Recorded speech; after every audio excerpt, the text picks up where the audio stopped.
नमस्कार दोस्तों। आज मैं आप लोगों के सामने फिर हाजिर हुई हूँ एक नई कहानी के साथ। रामपुर नामक एक छोटा सा गांव था। वहाँ पे एक सरला नाम की औरत रहती थी अपने बेटे के साथ। वो बहुत झगड़ालू थी। हर रोज़ सबसे लड़ा करती थी, गांव में सबसे लड़ा करती थी।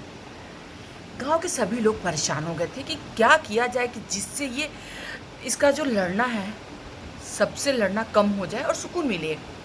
तो सरपंच आए और बैठ के उन्होंने फैसला किया कि सरला, तुम हर रोज़ सबसे लड़ने के बजाय हर दिन एक एक परिवार से लड़ोगी।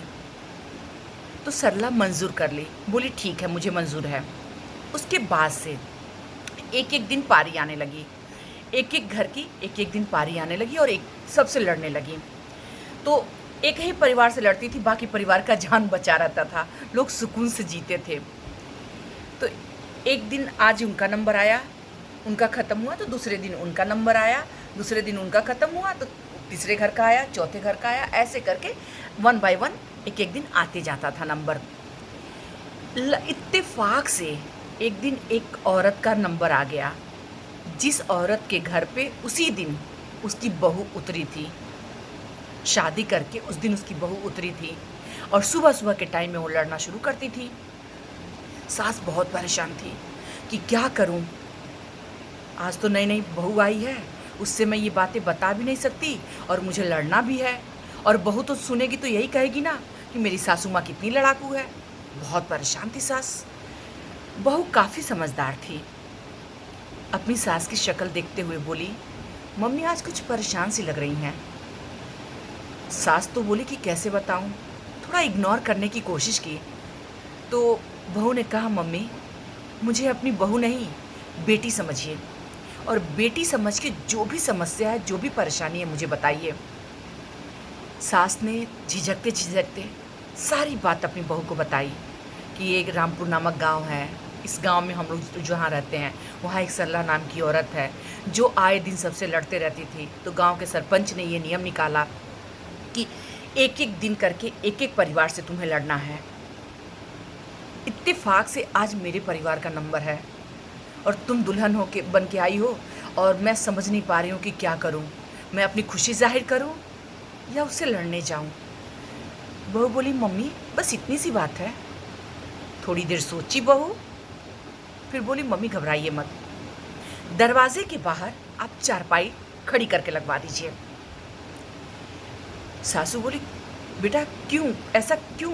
बोले, मम्मी जो मैं कह रही हूँ आप मेरी एक बार बात मान लीजिए। दरवाजे के बाहर चारपाई खड़ी कर दीजिए और उस पर चादर डाल दीजिए ताकि लोग मुझे ना देख पाएँ, क्योंकि मैं नई नई बहू आई हूँ और लोगों की नज़र मेरे पे ना पड़े, इसके लिए। और सरला के बारे में मुझे बताइए कि उसके परिवार में कौन कौन है। तो सासू माँ ने सरला के परिवार में बहू को जानकारी दे दी। बहू चारपाई के पीछे जाके बैठ गई। उधर से सरला चीखते चिल्लाते हुए, गुस्सा करते हुए आई, लड़ते हुए, गालियां बकते हुए। सरला जितना ही चीख रही थी, चिल्ला रही थी, गालियां बक रही थी। बकते बकते 10-5 मिनट के बाद सरला शांत हो जाती थी, लंबी सांस लेने लगती थी। उतने में बहू क्या करती थी, ऐसे उंगली बाहर निकालती थी और उंगली को ऐसे मोड़ देती थी। सरला उंगली को मोड़ते हुए देखकर वो पागल हो जाती थी और फिर चीखना चिल्लाना शुरू कर देती थी। फिर जैसे ही सरला को थोड़ा सा शांत देखती थी बहू, तुरंत उंगली बाहर करती थी और ऐसे उंगली मोड़ देती थी। सरला फिर पागल हो जाती थी और बोलने लगती थी। मतलब सरला इतनी पागल हो गई, बोलते बोलते इतनी पागल हो गई कि उसके ब्रेन का नस फट गया और ऑन द स्पॉट वहीं पे सरला मर गई।